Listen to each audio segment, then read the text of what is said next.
बिहार की राजनीति में समीकरण तेजी से बदल रहे हैं। जहां एनडीए और महागठबंधन के बीच सीधी लड़ाई दिख रही है, वहीं तीसरे मोर्चे की संभावनाएं मायावती जैसे बड़े चेहरे के अलग होने से कमजोर हो गई है। अब ये देखना दिलचस्प होगा कि ओवैसी किस तरह नए सहयोगी जुटाते हैं और बिहार में अपनी जमीन बचाने में सफल हो पाते हैं या फिर नहीं। महागठबंधन में शामिल होने की तमाम कोशिशों के बाद अब सांसद बैरिस्टर असदुद्दीन ओवैसी के थर्ड फ्रंट वाले प्लान को बहुजन समाज पार्टी के अध्यक्ष मायावती ने झटका दिया है।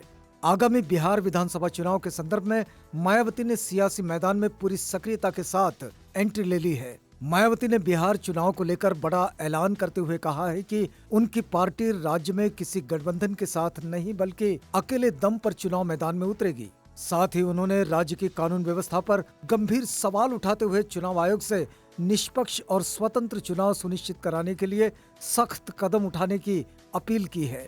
मायावती ने सोशल मीडिया मंच एक्स पर यानी कि पूर्व ट्विटर पर पोस्ट करते हुए लिखा है कि बिहार में खासकर दलितों, अति पिछड़ों, शोषितों, गरीबों और महिलाओं के खिलाफ अन्याय, शोषण व हत्या की घटनाएं लंबे समय से चिंता का विषय रही है। लेकिन चुनाव से पहले भारतीय जनता पार्टी से जुड़े उद्योगपति और नेता गोपाल खेमका की राजधानी पटना में हुई हत्या ने कानून व्यवस्था की बदहाली को उजागर कर दिया है। उन्होंने कहा कि यदि चुनाव आयोग अभी से इन घटनाओं पर संज्ञान लेकर आवश्यक कार्रवाई करता है तो ही शांतिपूर्ण चुनाव कराना संभव होगा। मायावती ने यह भी कहा कि बिहार में मतदाता सूची के विशेष पुनरीक्षण के दौरान बढ़ती हिंसा ये दिखा रही है कि कुछ शक्तियां अपने स्वार्थ के लिए माहौल को अस्थिर करना चाहती है।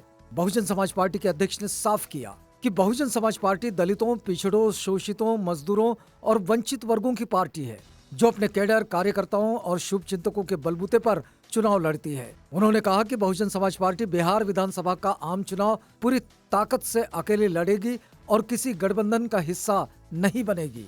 बहुजन समाज पार्टी के अध्यक्ष ने चुनाव आयोग से अनुरोध किया है कि बिहार चुनाव को सरकारी मशीनरी के दुरुपयोग, धनबल, बाहुबल और अपराध बल से मुक्त रखने के लिए समय से सख्त कदम उठाए जाए ताकि लोकतंत्र की गरिमा बनी रहे और सभी दलों को समान अवसर मिल सके।